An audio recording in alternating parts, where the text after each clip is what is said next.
see it.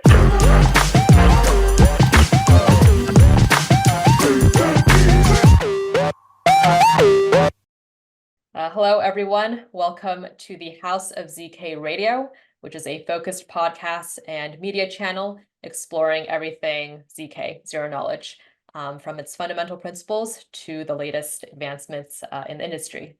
I'm Alice, education lead at ZKM. I'm joined here today with Jeroen, which is ZKM's senior cryptographer, and also Kat, ZKM's marketing and BD lead. And we'll be talking about the history of cryptography from Jeroen's personal perspective. Jeroen has been in the space for the past 40 years, I believe, and I'm sure has many, many insights that he can share with us today. So Jeroen, why don't you go ahead and introduce yourself? It would also be great if you could speak about your roles that you had and also the work that you did within the cryptography space. Well, that's a lot of questions in one question. But so let me introduce myself. Start from scratch. I was 18 and I decided to study mathematics, which was at the time the university that I wanted to study, University of Amsterdam, did not even have a computer science department. And I had to choose either to do mathematics or to go to the other university. In Amsterdam, there is also the Free University. And it happened to be that Andy Tannenbaum was there. Andy Tannenbaum I think, is well known for his books on operating system. And he actually was the guy who brought Unix to Holland. But I already realized at the time that my interests were more on a theoretical level and not on a more applied level as far as computing is concerned. So I decided to study mathematics. And I've been very privileged, lucky to be in Amsterdam. One of the things was that we had a very good professor of algebra, which is Professor Hendrik Lenstra. Hendrik Lenstra is known because I was interested in understanding prime numbers and how you prove that a number is a prime number, which at the time actually was very difficult.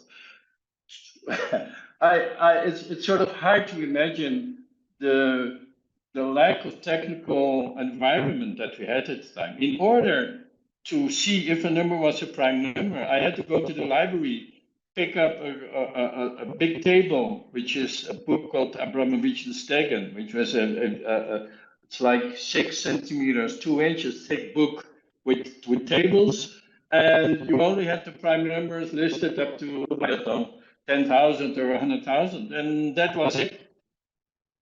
Okay, so the question of how do we devise an algorithm to prove that something is a prime number, it interested me from the very start. And by coincidence, there was this algebra professor who also was interested in this problem and worked on that. So this was, 3, 4, 5 years into my I did a bachelor and a master's, but it was like contiguous. And my Lenstra already told me, well, cryptography could be an interesting thing. And the other good thing was in Amsterdam, there was also, beside the university, the mathematical institutes. It's called now mathematics. Well, it's even more interesting than that. The moment that when I was a first year student, they changed the institute to the Center for Mathematics and Computer Science. So the Mathematical Institute decided at the time to embrace computer science, which I think was a marvelous stroke. And it certainly was a stroke of luck for me. And within that context, I hope people can see it, there is this a study week on cryptography, which was in 1982. So this was the first time I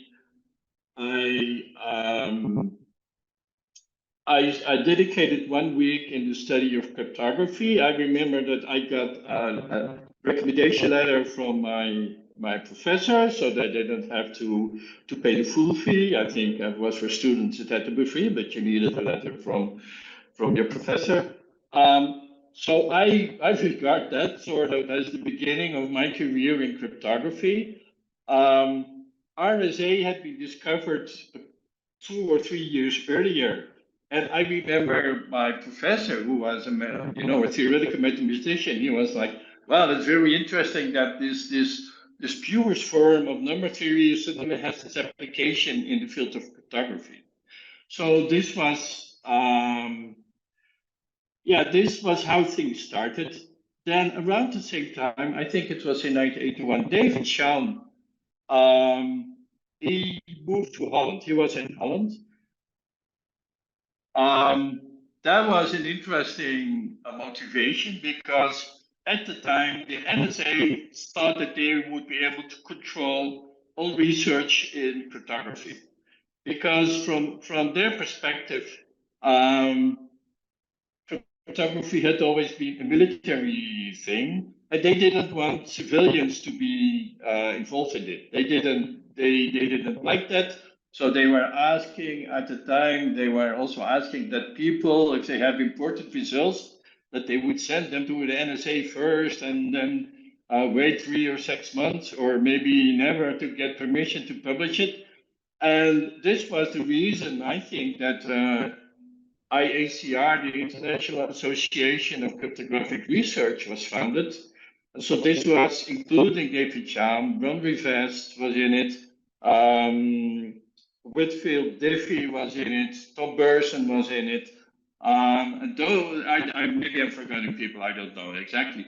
But they started the International Association of Cryptographic Research to counter these control efforts by the US government and the NSA in particular. So it's slightly an exaggeration, but it's sort of like David Chaum fled United States to stay in Amsterdam. He was first on 1 year sabbatical at the Free University, but then after a year, so he came back and stayed for many years at CWI, so the Center of Mathematics and Computer Science in Amsterdam. And so this is how I started to get interested in cryptography. I started working with him. So yeah, that's the beginning. Let me. Maybe you have a question. Let me give a break. Oh, wow, that's great, Jerome. I didn't know that the NSA originally wanted to control basically all the research within the area. Didn't know that they wanted strictly a military focus, but very interesting to see how we've progressed from then. I'm interested on hearing, so you got your start back in like 1981, 1982. How do you think the general field has evolved over time while you were involved in this space? Were there any notable changes that you think were important? Well. So I already explained to you the technological. How can I say it? The technological environment. It was very simple. I remember at the time the computers we were discussing it was a Commodore 64. It was like the best you could have. There was no internet. There was no email. Um, there were no PCs. We had a shared server. There was no typesetting. There was no word processing. I remember I wrote my master thesis in 1985. I wrote it on a special typewriter by IBM. It would have like little bowls on top of it with different fonts, different alphabets, and then also like you would have a ball which had the Greek alphabet. So you would have to type your text first with one ball, and then you would retype, go over the same page with typing in the Greek letters, and then another again to type in all the mathematical symbols. It was incredible effort. So I remember a discussion that we knew what RSA was, but the idea of having RSA with 512 bits at that time seemed completely outlandish, outrageous. The computers wouldn't be able to do it. I remember also we didn't have the software. We didn't have software to do multiple integer arithmetic. And I was like a side interest of mine. I was interested in um, programming languages, and I was working in the project called ABC. And one of the things they said was, well, we're going to implement infinite arithmetic for integers for free. This is just part of the language. And the interesting thing is that one of the guys who worked there was Guido van Rossum, and he's the guy who created Python.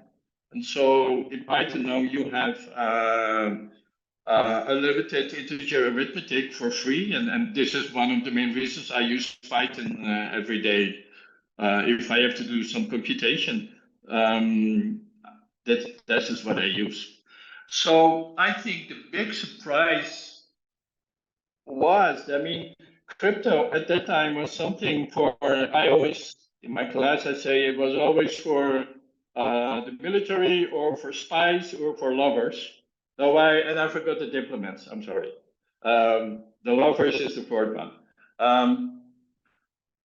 Yeah, military, spies, diplomacy. Um, and now crypto is everywhere. I mean, everybody uses Wi-Fi and uses crypto. Everybody uses a GSM cell phone, and your voice, your connection to the antenna is encrypted, and not to mention the little padlock that appears in our browser, which makes a secure connection. So we never envisioned that this was going to happen. So this is well, the use of cryptography to protect the internet as we know it. And what we see now is a new use of cryptography in the blockchain space, in which we use it not so much to protect privacy or digital signatures, but to protect the integrity of transactions and things like that. So that is a big the application are changing. On a research level, so there are two things that I would say. In the first place is that there's more emphasis on theory. There is more theory, and at the moment it's exploding at astounding pace. It's very fast. It's exploding in all directions, and this is also something that we never anticipated. I don't know, 4 decades ago. What was kind of like your original idea when you got into cryptography? Like, did you always think that it was just more of a messaging use case, or was there other applications that you thought were more applicable back then?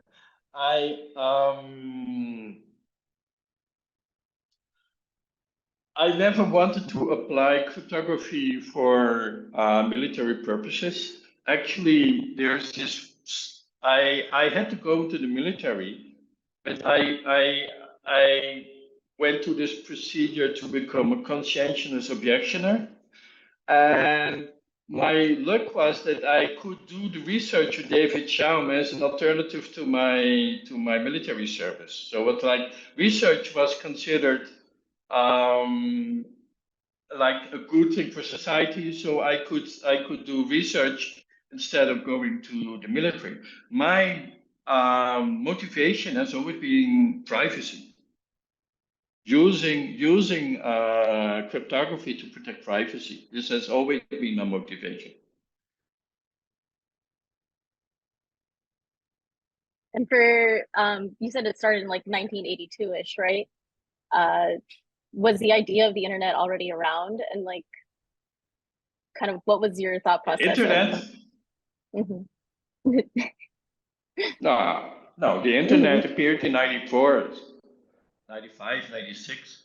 So, well, I mean, the word internet did not appear. I think we were envisioning connectivity, yes, future networks. We didn't know the word yet. We didn't know how the technology would be.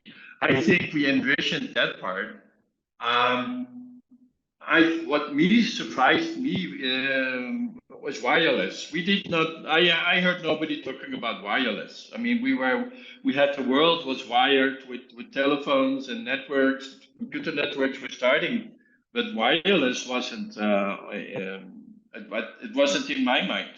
That I mean, the wireless the way we know it. We had radio, but that was radio and maybe some large telephone connections over radio connections, but that was it. Mhm. So we had no Wi-Fi, we had no GSM, nothing like that. And Jerome, you mentioned that your main motivation has always been within privacy.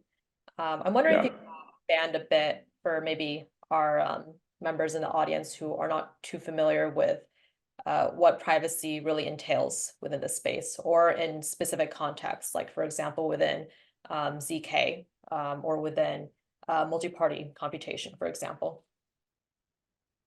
Well, I mean, I worked a lot with David Sham, who had his privacy as his focus, which was one of the things I loved about David and working with him. And he was always mentioning this thing about unlinkability. So that an obvious example is his work on anonymous broadcast network, in which people can anonymously publish a message, but it would be untraceable to link this to the person. Or I think he has a paper, I think, with untraceable payments. So you make a payment, but you would pay, but it would not be clear whom the money came from.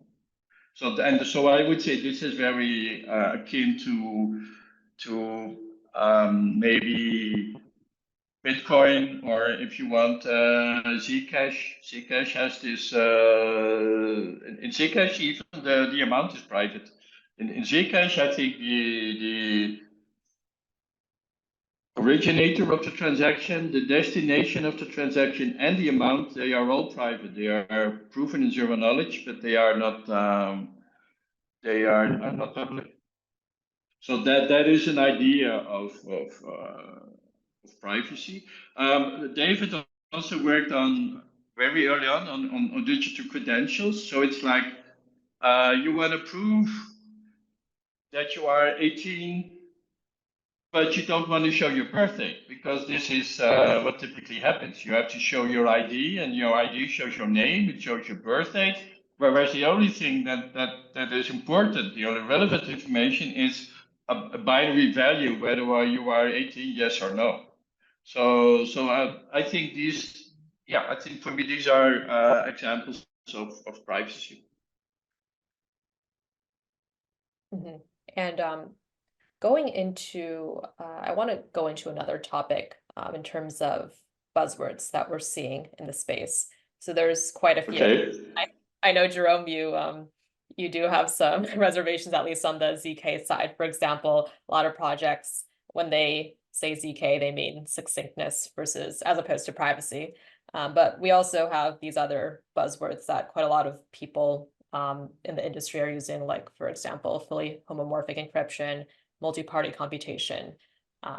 Do you see a sort of discrepancy between how the general public perceives these concepts versus what they actually are? I'm interested to hear your these buzzwords. I'm clear on how the public perceives this concept.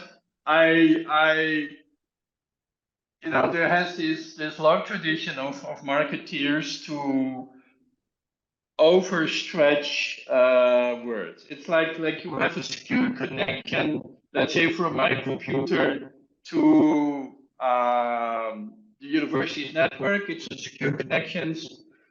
But then it goes to Microsoft, and this is called virtually private network. But there is no network. It's just my connection is going to the computer. And we see the same thing. I think I saw something like just signature scheme in which many parties have to sign off on a transaction to be valid, and people call this multi-party computation. So I think that is an exaggeration.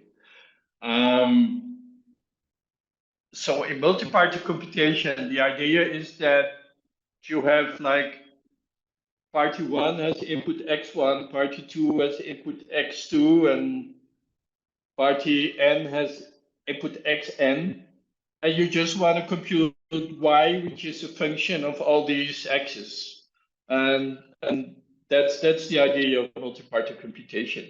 And where f can be any function in principle you choose. If you want a concrete example, you can think of the inputs as being votes for some proposal, and then the function will count the votes and publish the votes. So that would be an election, can be seen as a special case of a multi-party computation. But then there's this ironic thing, because for many years I thought that elections aren't interesting because it's just a multi-party computation. But then I went into election research more deeply, and it turns out to be a lot more complicated than that. Because in election you have other issues. You have to decide if voters are eligible to vote. You have to publish the results. Maybe you want to do verifiability of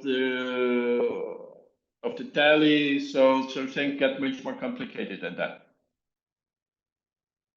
But back that, so multi-party computation in essence is this property that you could take any function that you want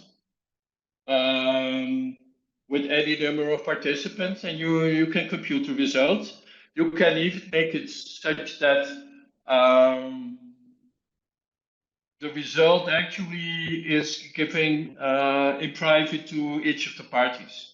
So it's like it's not a general result y, but every party gets result y1, y2, up to yn. So you could do it that way also. I see. Yeah, and it's interesting to see its applications as well, especially within, for example, voting systems. I remember when I was filling out my ballot for the preliminaries, U.S. presidential preliminaries, I was able to actually double vote because I could go in person, but then they also sent me a mailed-in ballot. So technically, I could double vote if I really wanted to. And I feel like with our current systems, that definitely. Wow, there was no mechanism to. No, not at all. Oh Yeah. wow. And We're still on the paper Wow, trail. that is. Exactly. I could have if I wanted to, and I'm sure. Well, so the paper trail is a complicated discussion. Because the thing is that in Brazil we don't have a paper trail, but we also don't have an electronic trail. So we have to have blind faith in that the election authorities make honest equipment. And so that leads to other challenges to the voting system and to the outcome. So there's a sort of consensus that ideally you would like a hybrid system. You want maybe a paper-based system in which the counting is done electronically and the counting is fast.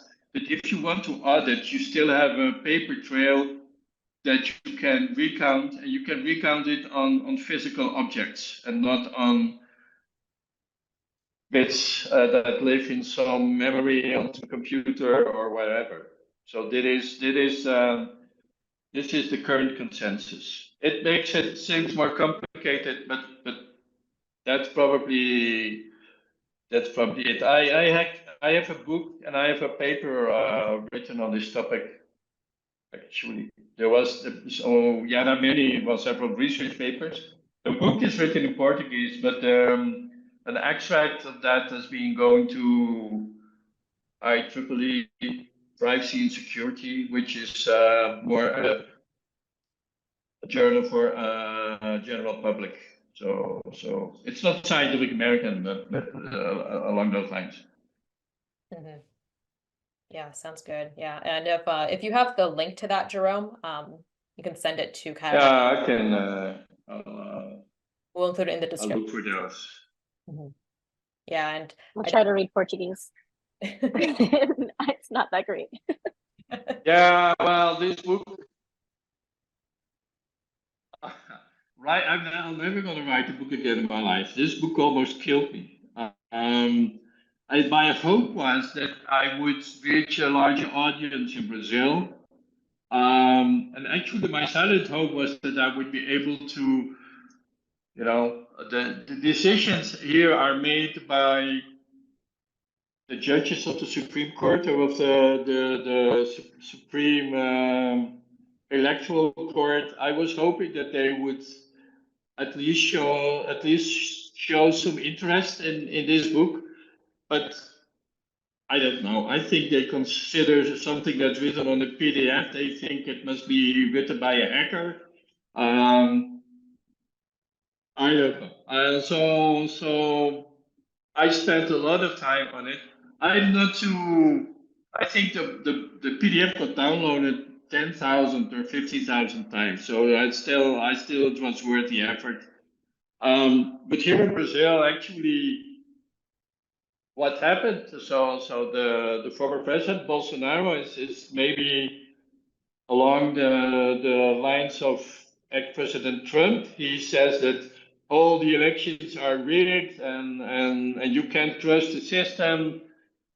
And then they wanted to use my book as an argument to attack the election authorities. And I never anticipated that would be the case. And then I bailed out of this discussion. I didn't want to be part of that. And so because I always looked at it as a technical problem, not as a political problem. And then it became a political problem. I told people the topic became toxic. And so everything you would say technically would nevertheless be interpreted as a political statement. And so I decided to quit completely this whole area. I lost all appetite for working in it. And now I'm in the blockchain space, so I have no time left anyway. How was the transition, by the way, from like, I mean, I guess that you're feeling kind of that bitterness and you wanted to move on to something else, but how does it feel being now in like blockchain? So there wasn't easy. I had also been working on. I still think it's a very good protocol for improving voting, and I discovered this because of a collaboration with people in Luxembourg and people in Chile, and we thought that this would be change the world, and maybe governments would be interested in buying it. So we thought it would be a good idea to patent it. And this really almost killed me. The book I hang on, but writing a patent was absurdly complicated. I Because of my co-authors and also because I'm a foreigner, I first had to describe the patent in a white paper in English, but the patent would first be patented in Portuguese, so I had to translate there's my white paper from English to Portuguese. Then the patent was written, and now so we go over a long time, and then they tell me, okay, now it's patented. Now you have a year to find companies that are interested. And I didn't know that they would put me on that list. So I would have to from Brazil, I would have to try to find voting companies in the rest of the world that would be interested in buying this patent, and I had 12 months to do it, and I wasn't able to. So I don't know how much time I spent. I'm counting like, I don't know, 6 months working time. I mean, the overall process was much longer, but like, you know, I don't know, 26 weeks, 26 times 40 hours I spent into writing this patent, and it went all down the drain. And this was at around the same time that the pandemic started, so I wasn't a good time. Um, then I was already following some of Bitcoin, you know, I was looking at it. I was looking at the Silk Road, and so the Bitcoin came up. I mean, I always follow a little bit of the hacking and things that are going on there. So I found Bitcoin and I started studying Bitcoin. Like 6 years ago, I invited my students to I give a crypto class, so I invited my students to do a project on some of the crypto coins that were out there. So this is how it started.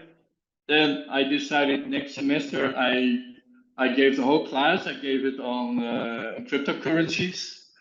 I accepted everything. It was a bit wild, you know. And then you get like these papers which are more about economy than about crypto, which from my perspective at that time at least it was like oh so, but anyway I did it. So that was it, and then by coincidence I was a headhunter for a company that found me through LinkedIn. So this is how I got in contact. And this is how I got contracted for GKM.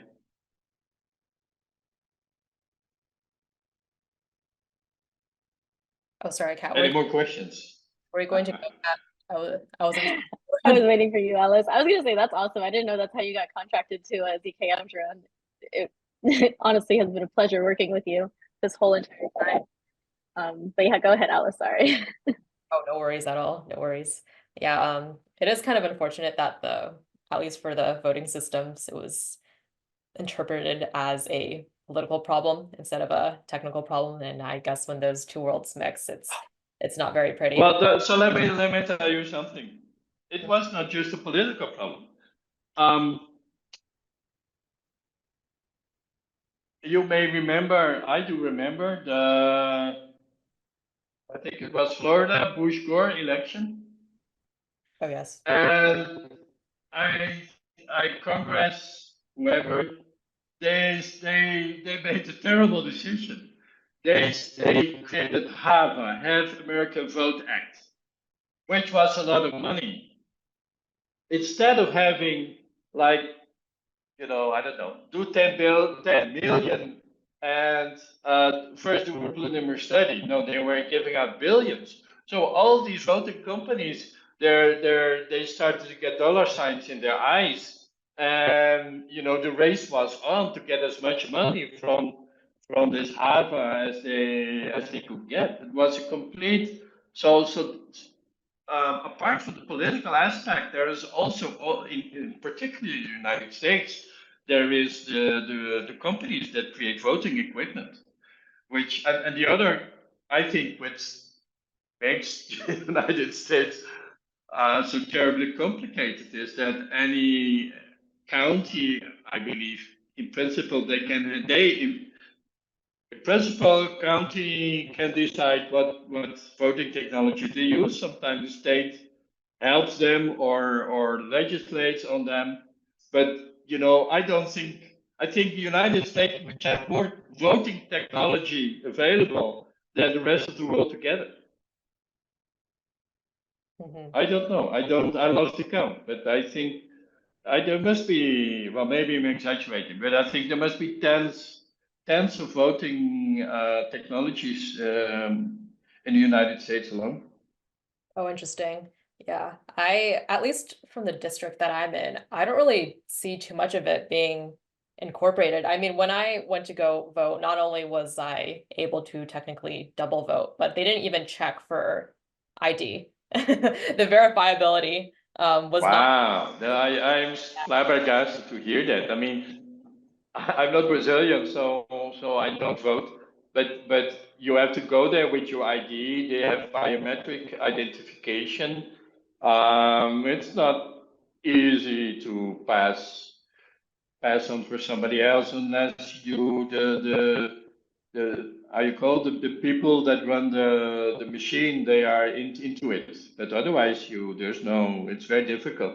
And even for them there are mechanisms to make it hard for them to cheat. Yeah.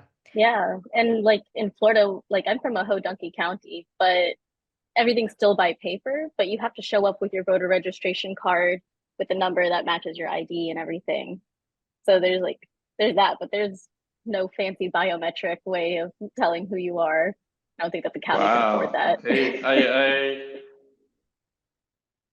I thought that things had to. I mean, I know. I saw the hanging chat literally on the screen on CNN or whatever, and this was like more than 20 years ago. So I thought that things would have improved, but apparently not. Yeah, for me, it's just a paper slip. And then you just tuck it in and you go away. Yeah, for me as well. Just show up. Well, so the paper. I don't know. I mean, I think it depends on the rest of how is the paper produced, how is it printed, how is it processed. The paper by itself is not necessarily a bad sign, but it's about all the rest and how it's integrated. As I said, I still believe that an essential part of voting should be a paper proof of the vote. If you want to have an auditing, if you want auditability, then you probably need something like that. Yeah, and like even then, I would expect if you ever taken like standardized testing or anything, and how you kind of like fill in the bubbles and stuff and put it into a machine, like they don't even have. At least the last time that I voted was 2020. So, but it wasn't even that. You just kind of like check a square or you write something down, and then when you think about it, almost everybody has terrible handwriting now. So how do you even read or even qualify any of anyone's inputs as a vote at that point, which is just a strange thing, but that's just a Florida thing. I don't know where else in the world that is. Yeah, well, so the one of the particulars in the US is the whole write-in thing, which like Brazil doesn't have. Holland, I've never heard about it. The write-in thing, this freedom of the voter to write something down, makes voting technology complicated.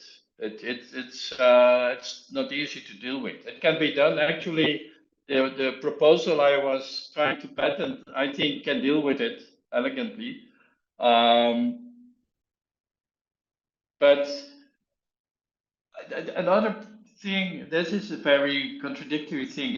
It's like, yeah. So I spoke to somebody about my patent, and the guy said, "Well, do you really think that we need another voting system?" It's like, because a problem with advanced voting system is that the cryptography isn't appreciated by everybody. So you have a problem. If you see my point, the problem is that so I try to make voting systems that are internally complicated, but that are nevertheless easy to verify. Because the verification should be simple. It should be like a moderately intelligent person should be able to verify that the voting procedure is applied correctly, which is actually a right that has been recognized by the Constitutional German Court. There was a guy an ordinary citizen who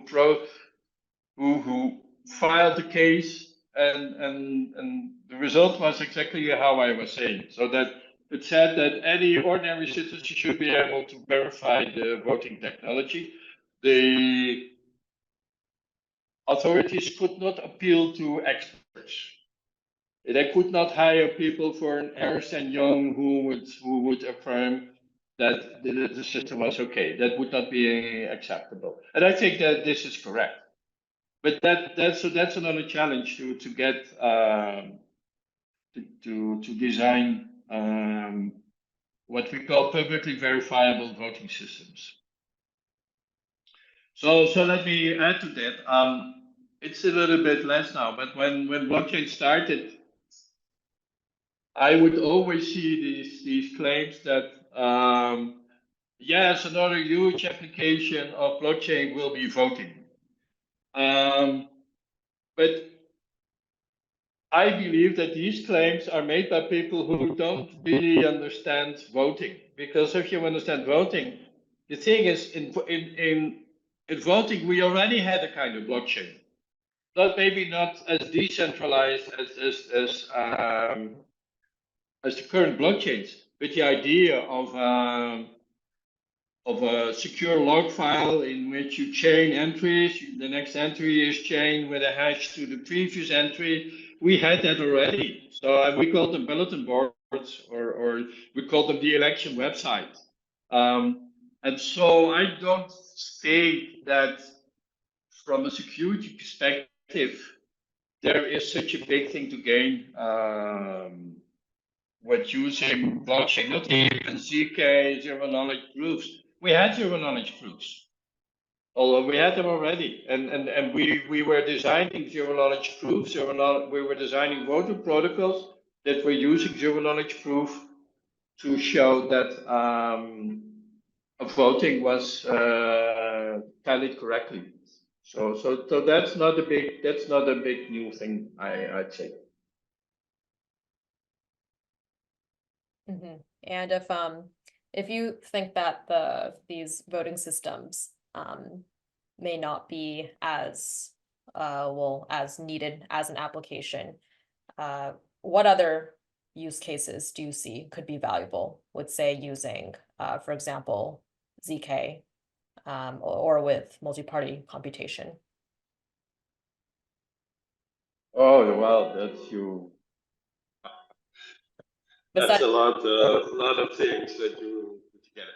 So in the first place, the blockchain, if you use the blockchain just as a ledger, as a place to log transaction, as I said, we could do that already. We produce a database for that. And so I find some of these applications in the pure blockchain space, they don't excite me very much. It's like, yeah, we're going to trace the logistics of a company. Yeah, well, we could have done that already. What I do like is that the blockchain is sort of emphasizing transparency, because I've always been in favor of transparency. Showing so entities showing their honest behavior towards others. I think that in itself is a good. But the blockchain as a technology, I'm talking about blockchain pure, does not change so much. Of course, it changes. I mean, the smart thing about Bitcoin is that it applies a blockchain to a ledger, and then the ledger is there to control an asset, the Bitcoin, and this, how can you incentivize people to maintain the ledger? Well, you give them a little bit of Bitcoin for each validation that they do. So the validators, they are the miners, right? So I think this is brilliant. This is something that really changes.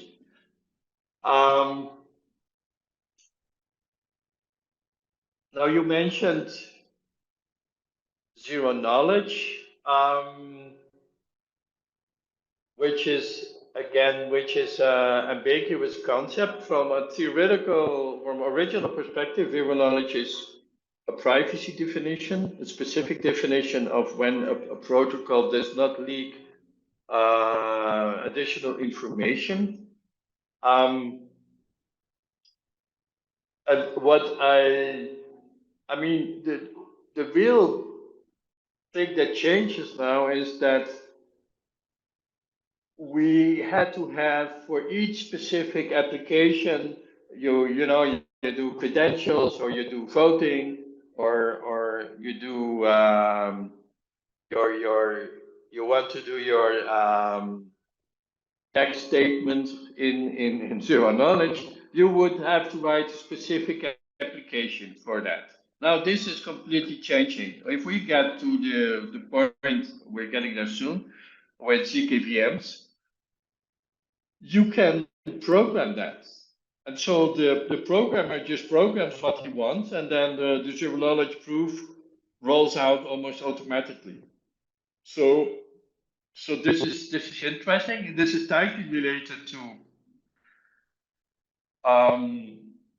what I call verifiable computation. So you want to outsource your computation.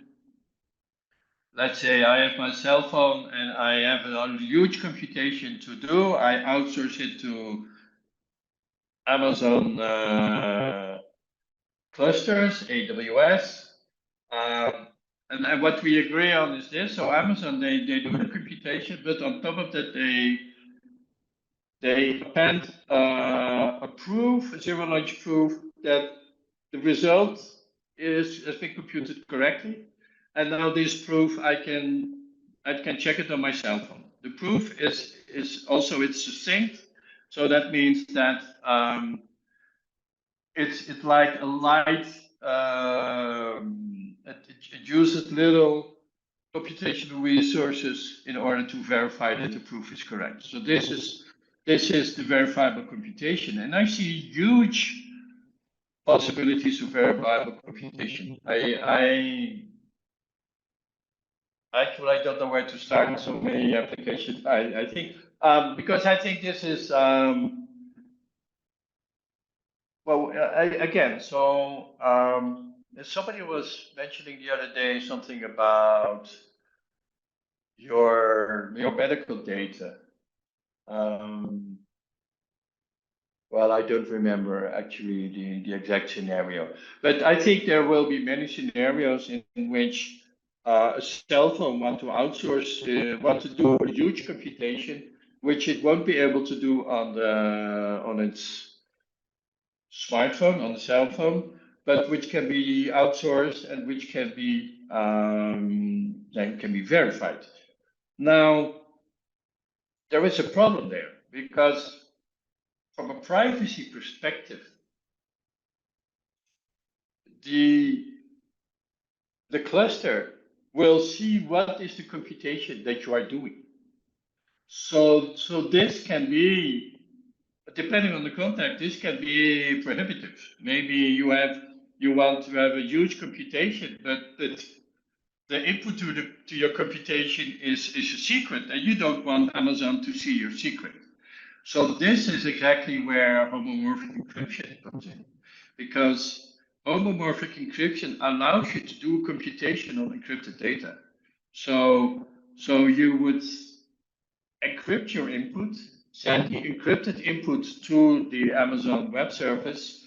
They would do the computation. They would unencrypted all encrypted input, encrypted in intermediate state, encrypted output, and then they would send the encrypted output back to your cell phone, and then you would decrypt it.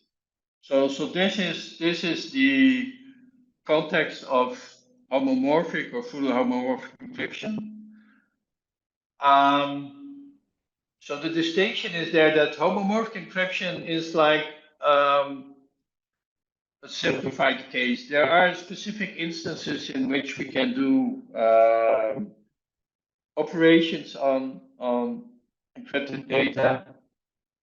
Like you encrypt a message 1, encrypt message 2, you multiply the encryptions, and then it means that you added the 2 plain text, the 2 original messages. So this is actually, if you look at Al-Kamal encryption, or even RSA, I think you already have this property.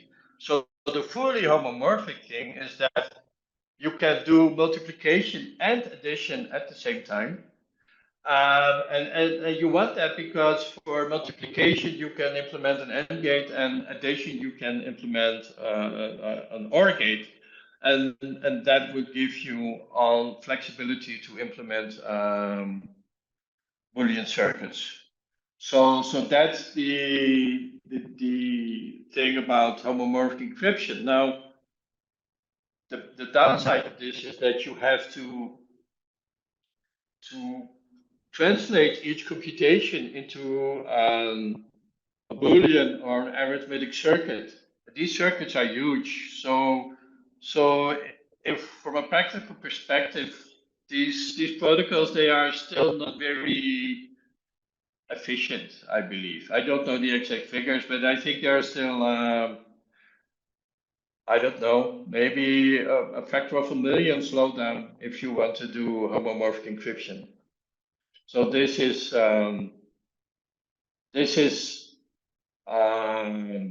yeah, the current situation. I'll be going actually next month. I should be going to a conference in Germany on homomorphic encryption and on multi-party computation. So I would be knowing better what the exact state of the art is. Yeah, maybe by then we can have a follow-up episode based Yeah, we can have another interview. based on your takeaways from there. Yeah, that would be very fun. And you do have quite a few interesting experiences at conferences. I remember you mentioned that in '86 you saw Silvio Macaulay present about ZK, and then you also saw Adi Shamir present about Fiat Shamir from there as well. So it's I think it's very interesting that you're able to see these concepts being presented in theory, and then now you're able to see them being used in practice for today. Are there any other sort of examples or any other concepts where you see that they're being used today? Maybe any current concepts being used in theory today that you see could be used extensively in practice in the future? Well, no, I think that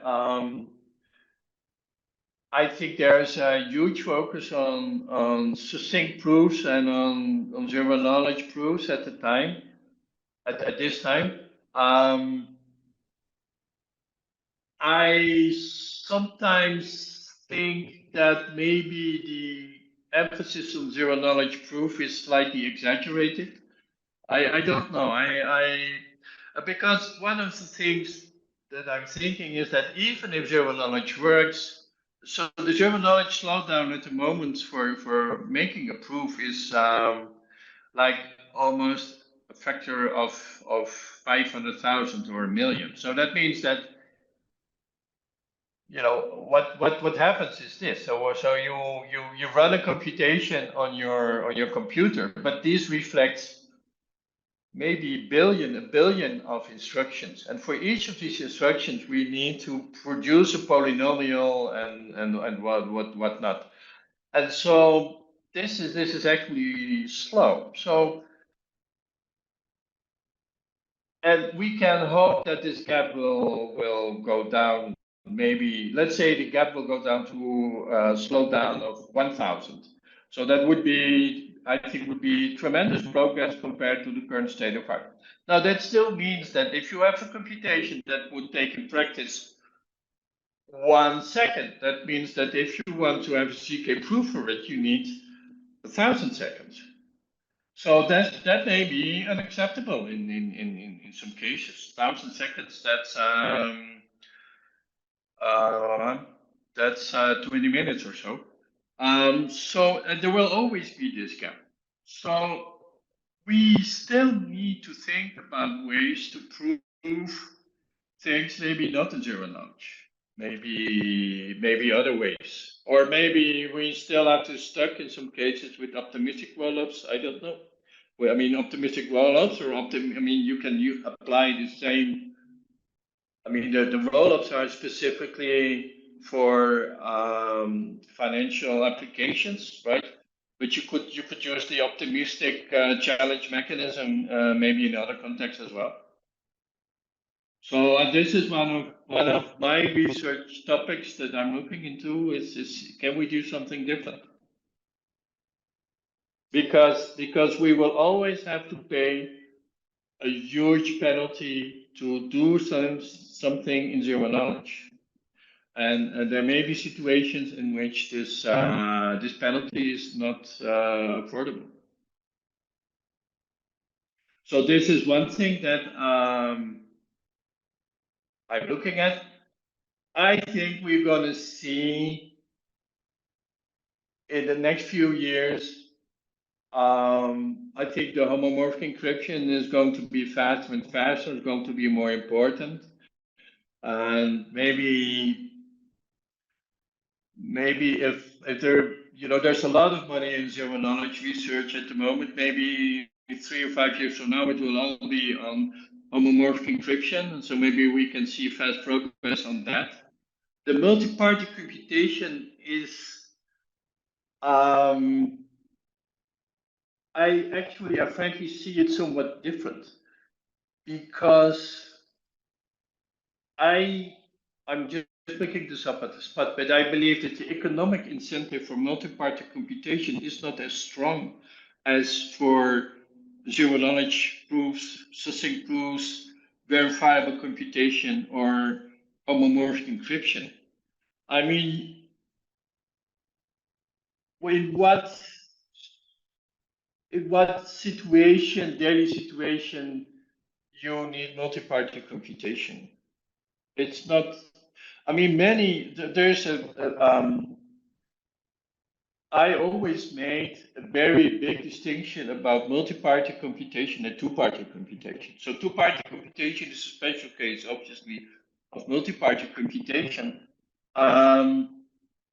So in multi-party computation, you can have assumptions about honest participants, like, oh, we need at least 2/3 of the participants to be honest, and then we can finalize the computation. Now, in a two-party computation, it doesn't work because you don't have 2/3. So you have to make other assumptions in this case. You can make a cryptographic assumption that some hard problem cannot be broken and use this as a basis for two-party computation, or you can sometimes make assumptions about the communication channel that has some error, or it could be a quantum channel, things like that. So, oh, I lost my point.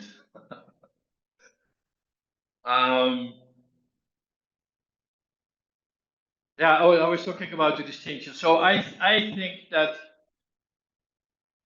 the two-party setting. So if you think about consulting, private consulting, a database, privacy preserving data mining, privacy preserving AI, I would say these are mostly two-party protocols. They are not multi-party protocols. So my guess is that multi-party it's going well. It's there. There are applications, but I think that the two-party, in many cases, what we see is the two-party setting is more interesting and will have more economic incentive. And well, we've seen that this incentive is driving now part of the research in cryptography. This is just a fact. So this, if you ask me about how I changed in cryptography, it's like we've never seen this. I've never seen this. I mean, 10 years ago, we didn't have this amount of research, and we have now a lot of companies, startup funded research going on. I joke that these crypto people, they've gone rogue in the sense that they create their own events like 2, 3, 4 times a year. They publish paper. There is no peer review. There is no They don't submit it to conferences, or maybe they do, but anyway, they can't wait for the review. It's wild. It's completely different dynamism, speed. It's incredible. And so this has its good side and it has its bad side. Sometimes I worry about the solidness of the, it's like we are constructing a house on top of a house on top of a house on top of a house, but are we sure that all the parts are okay, and are we sure that all the connections are okay? I worry about that. And I'm not the only one who worries. It's to me, it's a little bit like how the internet was created. The internet was created without any security consideration in mind. So like 10, 50 years ago, I'm sorry, but I've never been a Microsoft fan. So Microsoft, what did Microsoft do? They yeah, so Microsoft had their PC software, and then they added a network to it, and then this network software became the software to run servers on the internet. It was completely insecure. Everybody at the time knew that if you wanted security, you needed to do it in Unix or Linux. This is also funny. I still make the distinction between Unix and Linux because I know the time that Linux doesn't exist. So we constructed the internet was constructed without security, and we, like 50 years ago, 20 years ago, we had to go back and add security as a new feature onto the internet. And sometimes I'm worried about the speed. We are saying that everything is secure, but is it really? I don't know. Mhm.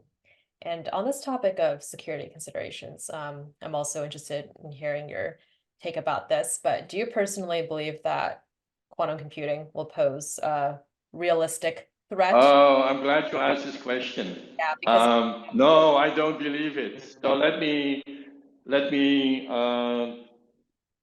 tell my vision, my view on this. So I did my PhD, not in German knowledge. I did my PhD actually in quantum cryptography. I went to Montreal with the group of Jeroen and Claude Crépeau at the Université de Montréal, because that was one of the places to be at the time if you wanted to do quantum cryptography. Maybe it was the place to be at the time. I knew Gilles Brassard had been invited by David Chalmers, so I knew him personally. I also know his student Claude Crépeau. And I remember, I think it was 94 that we saw Peter Shor announcing his algorithm. And by pure coincidence, the big stock conference was in Montreal. Shor had to be there. And so we invited Shor to like a quick explanation of the Shor algorithm. He did so. I at the time I had a sort of high level abstract understanding. I wasn't actually, when he explained it to me, I wasn't so surprised that it worked. And then it was like, so we are 94. So then it was that the physicists started to say, oh, well, it will take 10 years to build a quantum computer. And now we are in 2024, and the physicists are still saying the same thing. Well, a friend of mine, he calls it the quantum constant, 10 years. It will take 10 years to build a quantum computer, except that it's shifting every time. So as I phrased it in some place, ever since Shor published his paper, physicists are saying that quantum computers will take 10 years to build. And this, essentially, this prediction hasn't changed. So, and I think I will not be seeing it in my lifetime. This is what, frankly, what I think. And one of the big issues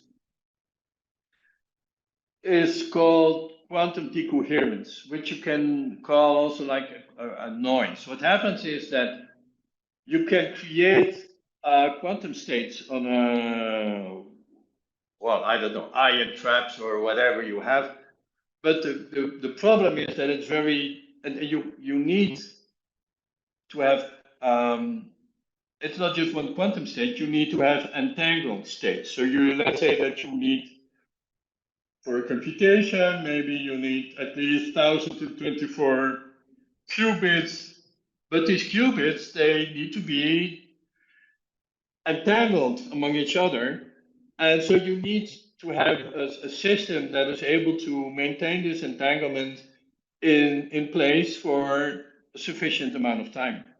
And this apparently is almost impossible. I don't know what the phenomenon actually caused it. So it's called quantum decoherence.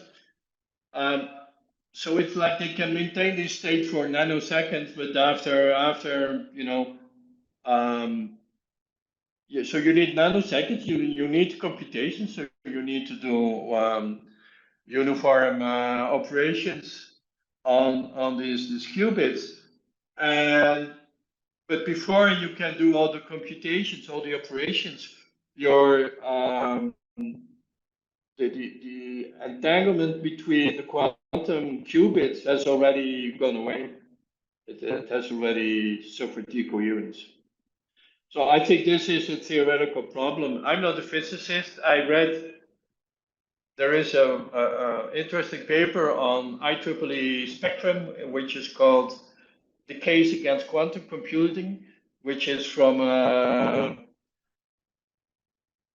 I think a reputed physicist, but you know, who am I to decide whether physicists are reputed or not? And so he's having this position. It's like he has a phrase: when will quantum computer be built? Well, my answer is short, never. So this is, there are physicists who simply claim that it's completely impossible.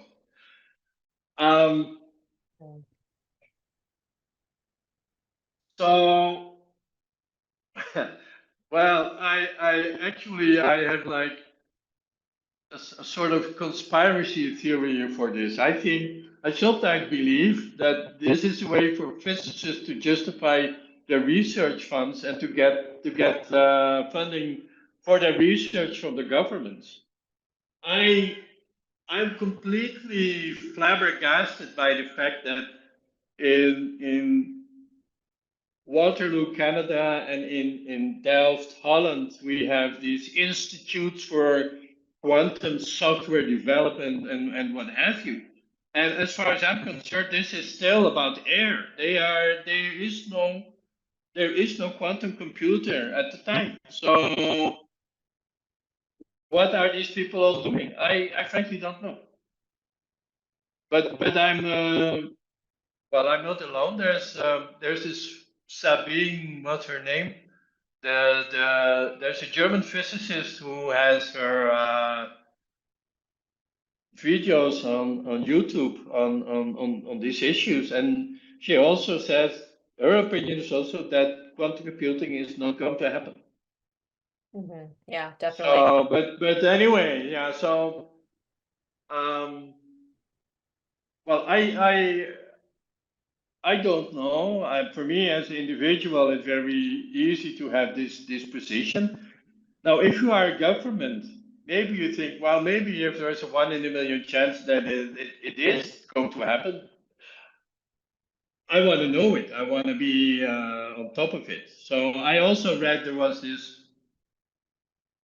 I don't know, it was the NSF or there was a report from I don't know, some scientific community in the United States, and then it's like the same thing. It's like they can't say no, they can't say that it's never going to happen. They will never say it's going to happen. So sometimes I think it's the emperor's new clothes. that there's nothing going to come of it. And um, yeah, so it's like we are living in a collective illusion.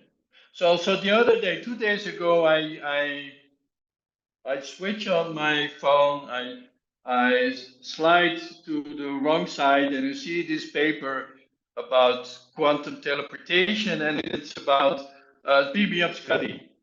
So again, this is misleading. We are teleporting quantum states. We are not teleporting matter. So I do find that it's like um, how can I say? So newspapers, they need news, and it's about quantum computing, and quantum computing is the next big thing. And the dream is being kept alive, but there are very, if you say it's never going to work, this is not news. So I am not sure. Yeah, and I think this quest for making these fault tolerant quantum computers is definitely going to take a while, and I don't even know if it's going to happen either. I mean, even for, you mentioned decoherence, there's also, I remember reading about other problems like with error correction, scalability for a lot of computers as well, the quantum ones. Um, Even the environment that they're in, like they can only operate in specific temperatures, for example. I feel like that's a huge restriction. It's very interesting. I think it's cool that you met Peter Shor, though. It seems like you've met quite a few people in the space. I was lucky, you know, or I was smart. I never know, but I don't know. I love to go where the action is. So yeah, this I think decided my choices for studying and my supervisors. Mm, nice. So overall, you don't think that there should be any sort of urgency on or focus being put on post-quantum cryptography? You know, there's like a lot of research Um, facilities working on or focusing on it. um, well, I think it makes sense to do the research. That's for sure. Um, but at the moment, there is no way to rush. There is no need to rush away from RSA or algamal or elliptic curves for because of the quantum computer. I don't think so. And because you can even if quantum computers were built, things are much more subtle than that. That doesn't mean that if I if I use I use a private key and I send you a message that this is going to be decrypted. It may just be too expensive.